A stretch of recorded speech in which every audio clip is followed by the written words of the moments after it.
Change ಮಾಡಕ್ಕಾಗಲ್ಲ. Change ಮಾಡಕ್ಕಿದ್ರೆ ಮಾಡ್ಬಿಡೋರು ಅವರು.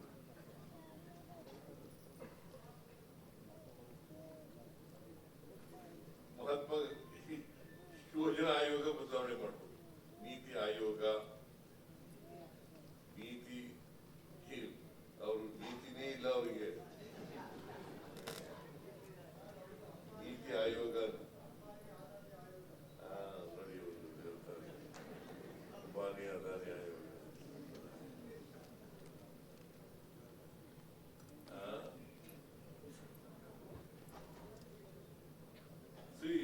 ಈ ದೇಶದಲ್ಲಿ ಏನಾದರೂ ಬದಲಾವಣೆಗಳನ್ನು ತಂದಿದ್ರೆ, ಸಾಮಾಜಿಕ ನ್ಯಾಯ ಸ್ಥಾಪನೆ ಆಗಿದ್ರೆ, ಇವತ್ತು ಸಮಾನ ಅವಕಾಶಗಳು ಎಲ್ರಿಗೂ ಸಿಕ್ಕಿದ್ರೆ ಅದು ಕಾಂಗ್ರೆಸ್ನಿಂದ ಮಾತ್ರ ಸಾಧ್ಯ ಆಗುತ್ತೆ.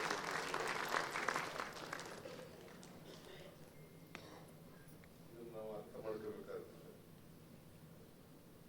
ಸಂವಿಧಾನ ಬರದೇ ಹೋಗಿದ್ರೆ ಮೀಸಲಾತಿ ಇರ್ತಿತ್ತ? ರಾಜೀವ್ ಗಾಂಧಿ ಅವರು 73, 74 ತಿದ್ದುಪಡಿಗಳು ಮಾಡಿದ್ರು, ಮಹಿಳೆಯರಿಗೆಲ್ಲ ಮೀಸಲಾತಿ ಸಿಗ್ತಿತ್ತು. ಸ್ಥಳೀಯ ಸಂಸ್ಥೆಗಳಲ್ಲಿ ಮೀಸಲಾತಿ ಕೊಟ್ಟವ್ರು ಯಾರು? ವಾಜಪೇಯಿನ ಕೊಟ್ಟವ್ರು ಯಾರು? ನೀವು ಬಹಳ ಜೋರಾಗಿ ಹೇಳ್ಬೇಕು.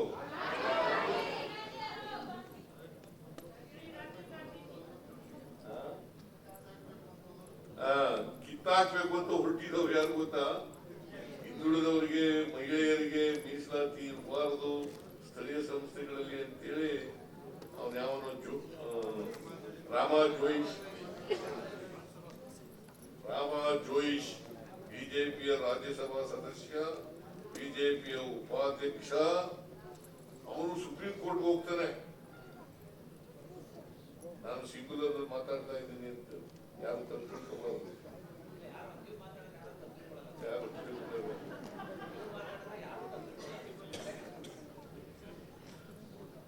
ರಾಮ ಜೋಯಿಶ್ ಅವರು ಸುಪ್ರೀಂ ಕೋರ್ಟ್ಗೆ ಹೋಗ್ತಾರೆ. ಸುಪ್ರೀಂ ಕೋರ್ಟ್ ನಲ್ಲಿ ಮೀಸಲಾತಿ ಕೊಟ್ಟಿರೋದು ಕಾನ್ಸ್ಟಿಟ್ಯೂಷನ್ ಬದ್ಧವಾಗಿದೆ ಅಂತೇಳಿ ತೀರ್ಪು ಕೊಡ್ತಾರೆ. ಒಂದು ವೇಳೆ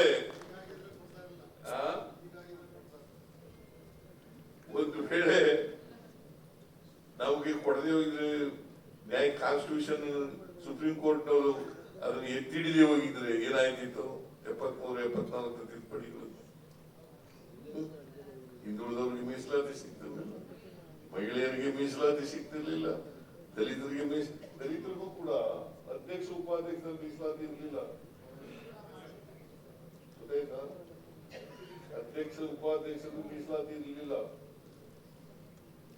ಆಗ ಮೀಸಲಾತಿ ಸಿಕ್ಕದ್ದು 73, 74ನೇ ತಿದ್ದುಪಡಿ ಆದ್ಮೇಲೆ. ಇದೆಲ್ಲ ಮಾಡಿದವರು ಯಾರು? ಕಾಂಗ್ರೆಸ್ ಅಲ್ಲ, ಬಿಜೆಪಿ ಅವ್ರದ್ದು ಏನ್ ಕೊಡುಗೆ?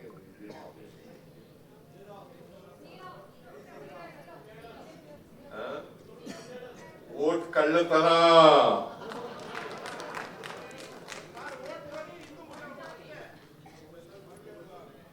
ಓಟ್ ಕಳ್ಳತನ ಮಾಡೋದು ಬಿಟ್ರೆ ಏನಾದ್ರು ಮಾಡಿಲ್ಲ ಅವರು. ಸುಳ್ಳು ಹೇಳೋದು, ಅವ್ರ ಮನೆ ದೇವರೇ ಸುಳ್ಳು. ಅವ್ರನ್ನ ಬಿಟ್ಟು ಬೇರೆ ಏನಾದ್ರು ಹೇಳಕ್ ಸಾಧ್ಯ ಆಗ್ತದ? ಅದಕ್ಕೆ ನಾವೆಲ್ಲ ಹೆಮ್ಮೆ ಪಡ್ಬೇಕಾಗಿರ್ತಕ್ಕಂಥದ್ದು ಏನಪ್ಪಾ ಅಂತಂದ್ರೆ, ನಾವು ಕಾಂಗ್ರೆಸ್ನವರು ಅಂತಕ್ಕಂಥದ್ದು. ಅದಕ್ಕೆ ನಮ್ಮಲ್ಲಿ ಯಾವುದೇ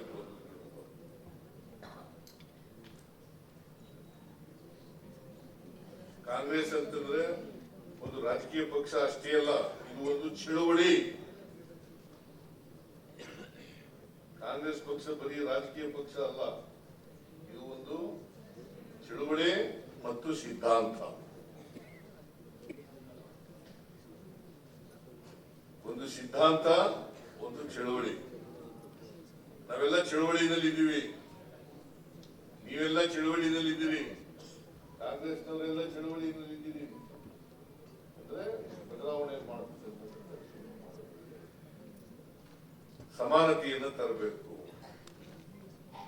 ಸಮಾನ ಅವಕಾಶಗಳನ್ನ ಎಲ್ರಿಗೂ ಬದುಕಿಸ್ಬಿಡ್ಬೇಕು. ಸಮಾನ ಅವಕಾಶಗಳು ಇಲ್ಲದೇನೆ ಅಸಮಾನತೆ ನಿರ್ಮಾಣ ಆಗ್ತದೆ. ಈ ಅಸಮಾನತೆ ನಿರ್ಮಾಣ ಆಗ್ಲಿಕ್ಕೆ ಕಾರಣ ಜಾತಿ ವ್ಯವಸ್ಥೆ. ಅದಕ್ಕೆ ಬಾಬಾ ಸಾಹೇಬ್ ಅಂಬೇಡ್ಕರ್ ಅವರು ಹೇಳ್ತಾರೆ, ಈ ಸ್ವಾತಂತ್ರ್ಯ ಬಂದದ್ದು ಸಾರ್ಥಕ ಆಗ್ಬೇಕಾದ್ರೆ ಏಯ್ ಕೂತ್ಕೊಳ್ಳಿ ಏಯ್ ಕೂತ್ಕೊಳ್ಳೆ ಅಲ್ಲಿ ಇಲ್ಲಿ ಕೂತ್ಕೊಳ್ಳಿ ನಿಮ್ಮನ್ನ ಬಹಳ ಹಾರ್ದಿಕವಾಗಿ ಸ್ವಾಗತ ಮಾಡುತ್ತೇವೆ. ಜೆಡಿಎಸ್ ಬಿಟ್ಟು ಕಾಂಗ್ರೆಸ್ ಸೇರ್ತಾ ಇದ್ದಾರೆ. ಬಹಳ ಒಳ್ಳೆ ಕೆಲಸ ಮಾಡ್ತಾ ಇದ್ದೀವಿ. ಒಳ್ಳೆ ತೀರ್ಮಾನ.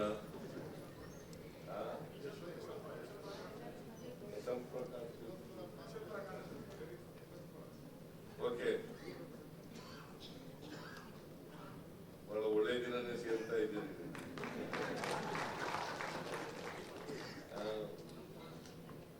ಫೌಂಡೇಶನ್ ಗಟ್ಟಿಯಾಗಿದೆ. ಈಗ ಏನಾಗಿದೆ ಅಂತಂದ್ರೆ, ನಮ್ಮಲ್ಲಿ ಅಧಿಕಾರ ಬರ್ತದೆ ಹೋಗ್ತದೆ. ರಾಜಕೀಯದಲ್ಲಿ ಯಾವಾಗಲೂ ಅಧಿಕಾರ ಬರೋದು ಹೋಗೋದು ಇಲ್ಲೇ ಇರ್ತದೆ. ಆದ್ರೆ ಬಿಜೆಪಿಯವರು ಅಧಿಕಾರ ಇಲಿಗೋಸ್ಕರವಾಗಿ ವೋಟ್ ಚೋರಿ ಕೆಲಸ ಮಾಡ್ತಾರೆ. ಯಾವ ಮಟ್ಟಿಗೆ ಬೇಕಾದ್ರೆ ವೋಟ್ ಹಾಕ್ತಾರೆ. ಈ ಸಾರಿ ನಿತೀಶ್ ಕುಮಾರ್, ಚಂದ್ರಬಾಬು ನಾಯ್ಡು ಇಲ್ಲೇ ಈ ಸಾರಿ ಇಲ್ಲೇ ಹೋಗ್ಬಿಡೋರು. ಲೋಕಸಭಾ ಚುನಾವಣೆಯಲ್ಲಿ ಹೋಗ್ಬಿಡೋರು. ನಿತೀಶ್ ಕುಮಾರ್ ಮತ್ತು ಚಂದ್ರಬಾಬು ನಾಯ್ಡು ಅವ್ರ ಕೈ ಹಿಡಿದ್ರಿಂದ ಉಳ್ಕೊಂಡಿದ್ದಾರೆ. ಈಗ ಮತ್ತೆ ಈ ಮನ್ರೇಗಾ ಬದಲಾವಣೆ ಮಾಡಿದಾರಲ್ಲ, ಕೇಳ್ಗಾಲ ನೋಡ್ತಿದ್ದಾರೆ. ಕೇಳ್ಗಾಲ ಮಹಾತ್ಮ ಗಾಂಧೀಜಿ ಸುಮ್ಮನೆ ಅಳಸಕೊಂಡ್ಬಿಟ್ಟಿದಾರಲ್ಲ. ಅವ್ರ ಪ್ರಯತ್ನ ಏನೇ ಮಾಡಿದ್ರು ಕೂಡ ಮಹಾತ್ಮ ಗಾಂಧೀಜಿಯವರ ಹೆಸರು ಶಾಶ್ವತ. Father of the nation is Mahatma Gandhiji ಅಲ್ವಾ? ಅವರು ಹೆಸರು ಬದಲಾಯಿಸ್ಬಿಟ್ಟ ತಕ್ಷಣ ಕಾರ್ಯಕ್ರಮದಲ್ಲಿ ಅವ್ರ ಹೆಸರು ಬದಲಾವಣೆ ಮಾಡ್ಬಿಟ್ಟ ತಕ್ಷಣ ಮಹಾತ್ಮ ಗಾಂಧೀಜಿ ಹೆಸರು ಹೇಳಿಸಕ್ಕಾಗತ್ತ? ಅದಕ್ಕೆ ಮನಮೋಹನ್ ಸಿಂಗ್ ಅವರು, ಶ್ರೀಮತಿ ಸೋನಿಯಾ ಗಾಂಧಿ ಅವರು ಮಾಡಿದಂತ ಕಾರ್ಯಕ್ರಮ ಇದು 2005 ಪ್ರಾರಂಭ ಆದದ್ದು. 2005 ಅವತ್ತಿನಿಂದ ಇವತ್ತಿನವರೆಗೆ ಇತ್ತು.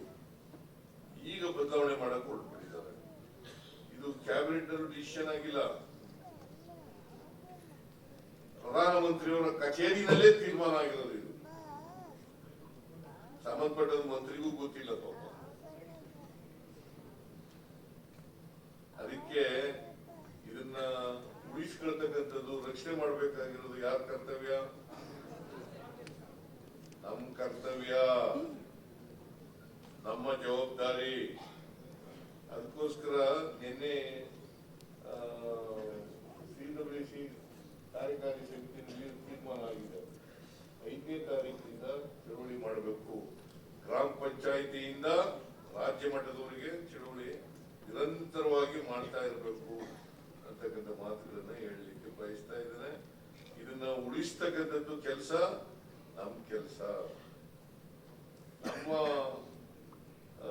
ನರೇಗಾ, ಮಹಾತ್ಮ ಗಾಂಧೀಜಿ ನರೇಗಾ, ಇದನ್ನ ಈಗ ಅದನ್ನ ಅಳಿಸ್ಬೇಕು ಅಂತ ಹೇಳಿ ಕೊಡ್ತಿದ್ದಾರೆ. ಅದನ್ನ ಉಳಿಸ್ಕೊಳ್ತಕ್ಕಂಥ ಜವಾಬ್ದಾರಿ ನಮ್ಮದು ಅಂತಕ್ಕಂಥದ್ದು ನಿರಂತರವಾಗಿ ಹೋರಾಟ ಮಾಡಲೇಬೇಕು. ಇದನ್ನ ನಾವು 5ನೇ ತಾರೀಕಿನಿಂದ ಮಾಡಬೇಕು ಅಂತೇಳಿ ನಿನ್ನೆ ವರ್ಕಿಂಗ್ ಕಮಿಟಿನಲ್ಲಿ ತೀರ್ಮಾನ ಆಗಿದೆ. ಬಹುಶಃ ಸರ್ಕುಲರ್ ಬಂದಿರಬೇಕು ಅನ್ನೋ ಕಾಣಿಸುತ್ತೆ. ಸರ್ಕುಲರ್ ಬಂದಿದೆ. ನಾವು ಇದನ್ನ ನಿರಂತರವಾಗಿ ಮಾಡೋಣ. ಪಂಚಾಯತಿ ಲೆವೆಲ್ನಿಂದ ಮಾಡ್ತಕ್ಕಂಥ ಕೆಲಸವನ್ನು ಮಾಡಬೇಕು.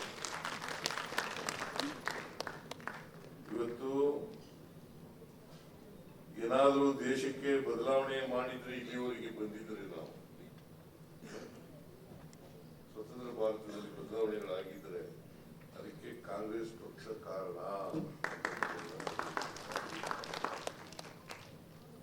ಮಹಾತ್ಮ ಗಾಂಧೀಜಿಯವರು ಸ್ವಾತಂತ್ರ್ಯ ಬರಲಿಕ್ಕೆ ಕಾರಣ. ಅದಕ್ಕೆ ಅವ್ರನ್ನ ರಾಷ್ಟ್ರಪಿತ ಅಂತ ಕರೆಯೋದು.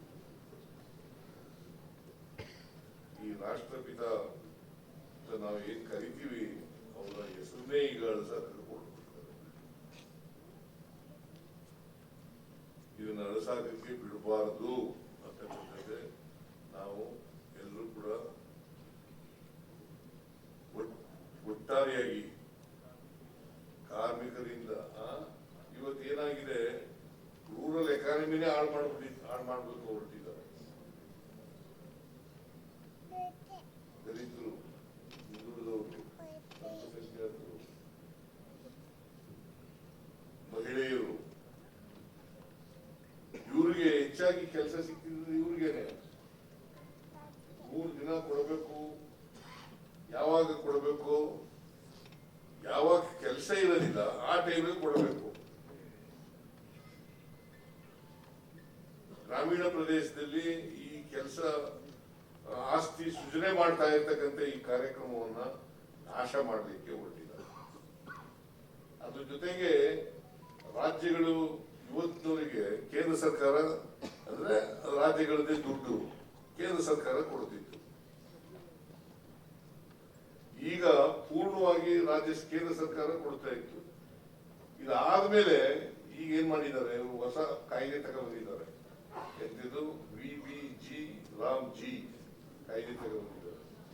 ಆ ಕಾಯ್ದೆನಲ್ಲಿ 60% ಕೇಂದ್ರ ಸರ್ಕಾರ, 40% ರಾಜ್ಯ ಸರ್ಕಾರ ಕೊಡಬೇಕು ಅಂತ ಮಾಡಿಬಿಟ್ಟಿದ್ದಾರೆ. 60% ಕೇಂದ್ರ, 40% ರಾಜ್ಯ ಸರ್ಕಾರ. ಅಂದ್ರೆ ಈಗ ರಾಜ್ಯದ ಮೇಲೆ ಭಾರಿ ಹೊರೆ ಬರ್ತಕ್ಕಂಥ ಕೆಲಸವನ್ನು ಮಾಡುತ್ತಿದೆ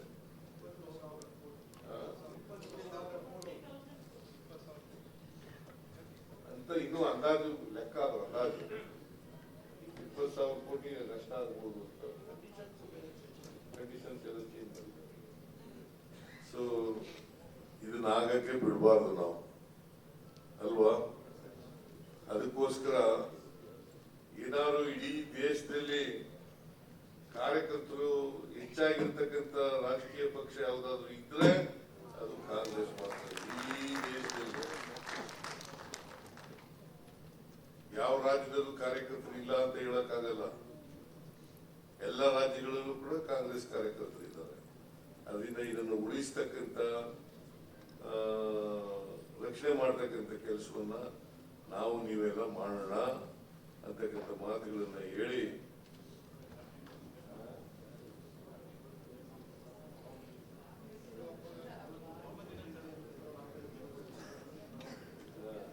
ಅದರಿಂದ ಇವತ್ತು ಕಾಂಗ್ರೆಸ್ಸಿನ ಜನ್ಮದಿನ. ಸ್ವಾತಂತ್ರ್ಯ ಕೊಟ್ಟಂತಹ ಮಹಾತ್ಮ ಗಾಂಧೀಜಿ ಅಹಿಂಸೆ ಮತ್ತು ಸತ್ಯಾಗ್ರಹ. ಬಹುಶಃ ಜಗತ್ತಿನ ಯಾವ ದೇಶದಲ್ಲೂ ಕೂಡ ಹಿಂಸೆ ಬಿಟ್ಟು ಅಹಿಂಸೆಯ ಮೂಲಕ, ಸತ್ಯಾಗ್ರಹದ ಮೂಲಕ ಸ್ವಾತಂತ್ರ್ಯ ಬಂದಿರತಕ್ಕಂಥದ್ದು ಭಾರತ ದೇಶದಲ್ಲಿ ಮಾತ್ರ. ಅದು ಕಾಂಗ್ರೆಸ್ ಪಕ್ಷ ತಂದುಕೊಟ್ಟಿದೆ. ನಾವು ಇದನ್ನು ಉಳಿಸ್ಕೋಬೇಕಲ್ವಾ, ಜೋಪಾನ ಮಾಡ್ಕೋಬೇಕಲ್ವಾ.